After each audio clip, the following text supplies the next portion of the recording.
Hi, and welcome to Comedy Recapped. Today, we'll be examining 2006, The O in Ohio. Beware, spoilers ahead. Watch out, take care.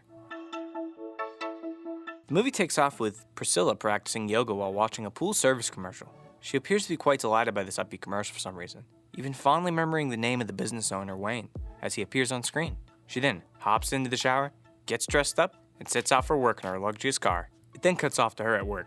Her colleague and best friend Sherry is engrossed in a magazine while Priscilla proofreads a big contract proposal. While reading, Sherry scoffs in disbelief at a particular article that reveals that 30 million American women suffer from sexual dysfunction.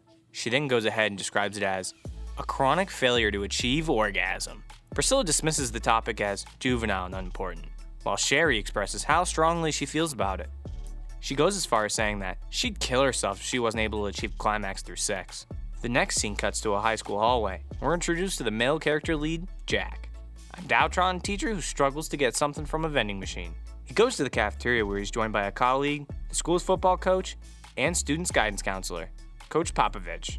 The coach expresses concern over Jack's mental health and apparent depression. He goes as far as saying he couldn't imagine being depressed if he was in Jack's shoes, married to one of the most beautiful women in Cleveland.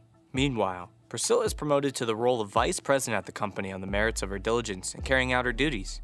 The most recent of such was her being able to secure an investment from a top company named Yamaguchi in Cleveland. This meant the creation of 400 jobs. In contrast, Jack seems to be having a crappy day at work. His class is an abundance of teenage students who are just as unenthused as he is to be taking his biology class.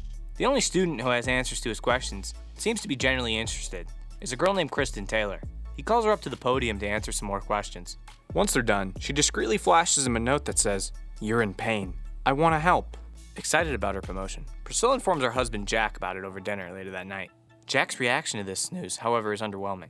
After sharing a toast with her, he talks about their sex life, particularly her failure to achieve climax after 10 years of them having sexual relations, and how all the failure was beginning to take a toll on his mental health.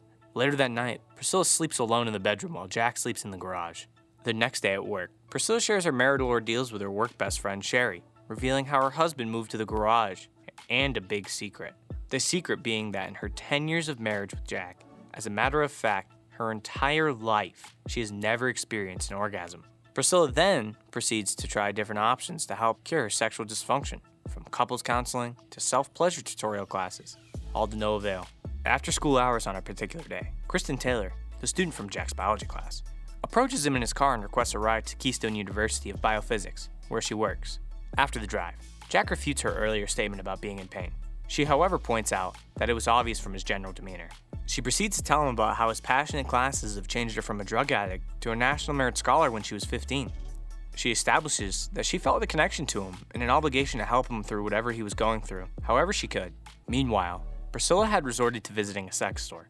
Just like everybody else who she had previously told about her sexual dysfunction, the foxy blonde store clerk expressed extreme shock and concern. She even offered to try and give her an orgasm at the back of the store, an offer which Priscilla briskly turned down. In the end, she recommended a vibrator with a 100% guarantee of giving Priscilla her first ever orgasm. On her way home, Priscilla is approached by Wayne, the pool guy. He proposed an offer to construct whatever pool type she desired at half price. She was the only person in the neighborhood that he hadn't done a pool for, which is why it meant so much for him to win her over. In contrast to how he appears in the commercial, Wayne looks older and is hopelessly balding. The commercial is a very old and repeatedly recycled one. Priscilla admits to being fond of it and had watched it all her life. Jack previously maintained a stance against his wife using a vibrator, but he was starting to have a rethink after being convinced by Coach Popovich. The coach spoke in lengths about how using the vibrators and an extended number of toys had improved his and his wife's sex life. He is, however, devastated to discover, upon getting home that night, that Priscilla had gotten her first ever orgasm from a vibrator without him. He immediately leaves the house and goes to pick Kristen up for work, accepting her prior proposal to help him through his pain. They spend the night at the hotel and do the nasty. Jack is easily able to make Kristen reach her pinnacle. It was a wild world before Me Too. After some time, Jack officially moved out of his marital home and begins to pursue a romantic relationship with Kristen. Priscilla, on the other hand, continues to have a blast with her vibrator, even going to purchase 7 more toys. In a surprising twist, the salesperson expresses concern and theorizes that Priscilla might be addicted to her vibrator, an occurrence characteristic of women with a long history of sexual dysfunction, finally getting a taste of vibrator-induced orgasm. Convinced she might indeed have a problem, Priscilla disposes of her vibrator. This was after an embarrassing situation at work that involved her phone triggering her sexually whenever it vibrated.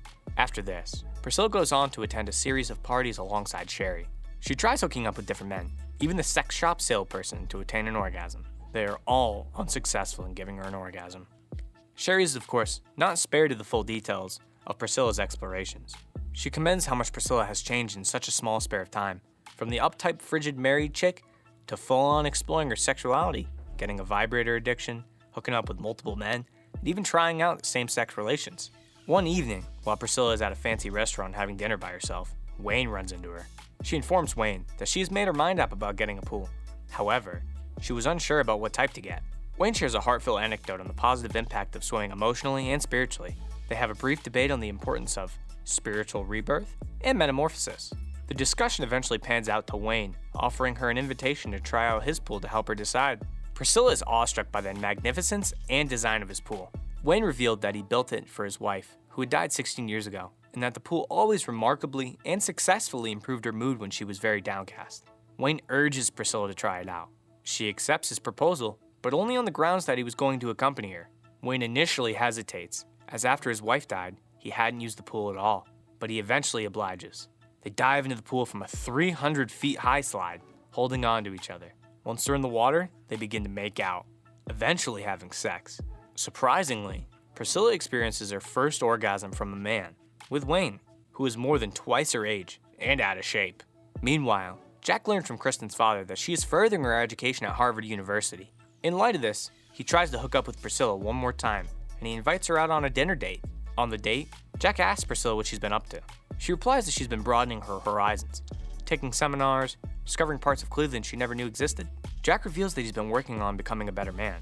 He proceeds to ask Priscilla to get back with him. Priscilla, however, gracefully and politely declines his proposal, and the date, regardless, continues to ensue in good spirit. Later on, Wayne declares that he's in love with Priscilla and officially asks her to become his girlfriend. Amidst giggles, Priscilla says that she'll think about it. Though the movie ends there, it's pretty obvious what her answer is going to be. That's going to wrap up this recap. We hope you enjoyed it. If so, please click the subscribe button with notifications turned on so you don't miss a single video. Thanks, and have a good night.